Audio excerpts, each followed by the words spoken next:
years as a political prisoner in Suzdal, east of Moscow, reading only the books and newspapers permitted by Stalin's secret police. He had shivered in winter and sweltered in summer, but his ordeal would soon be over.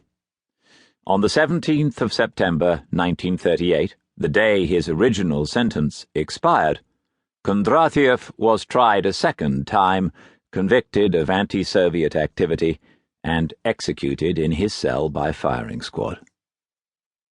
Thus perished one of the giants of 20th century economics. In his time, Kondratiev ranked alongside globally influential thinkers such as Keynes, Schumpeter, Hayek, and Gini. His crimes were fabricated. An underground peasant labor party of which he was supposed to be leader did not exist. Kondratiev's real crime in the eyes of his persecutors was to think the unthinkable about capitalism, that instead of collapsing under crisis, capitalism generally adapts and mutates.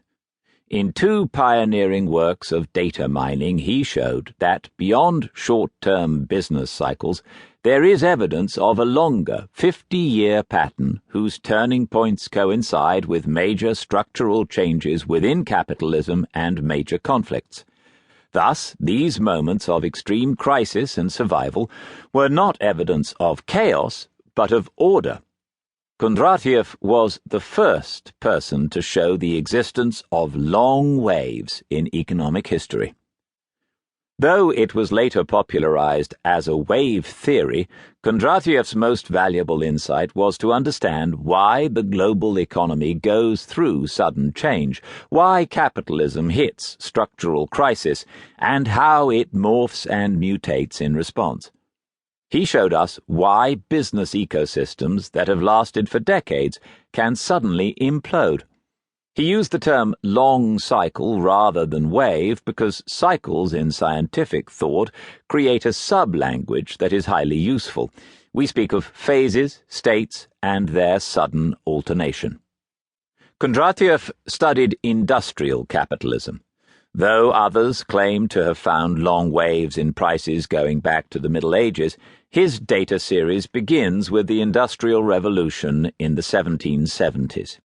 In Kondratiev's theory, each long cycle has an upswing lasting about 25 years, fueled by the deployment of new technologies and high capital investment, then a downswing of about the same length, usually ending with a depression.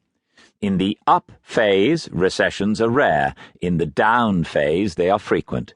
In the up phase, capital flows to productive industries. In the down phase, it gets trapped in the finance system. There's more, but that's the basic theory. In this chapter, I will argue that it is essentially right, but that the present crisis represents a disruption of the pattern, and that signals this is something bigger than the end of a 50-year cycle. The man himself was supremely cautious about the implications of his theory. He never claimed he could predict events, though he did predict the Depression of the 1930s 10 years before it happened. He arranged for his findings to be published alongside a brutal critique and peer review. But Stalin's police had, in a way, understood more about Kondratiev's theory than he did himself.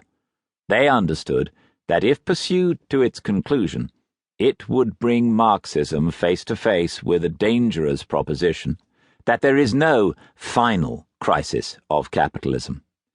There can be chaos, panic, and revolution, but on the basis of Kondratiev's evidence, capitalism's tendency is not to collapse, but rather to mutate. Huge swathes of capital can be destroyed, business models can be scrapped, empires can be liquidated in global wars, but the system survives, albeit in a different form. To the orthodox Marxism of the 1920s, Kondratiev's explanation of what caused these transformations was equally dangerous. The events that seemed to cause the big turning points, wars, revolutions, discovery of new gold deposits and new colonies, were, he said, mere effects generated by the demands of the economy itself. Humanity, even as it tries to shape economic history,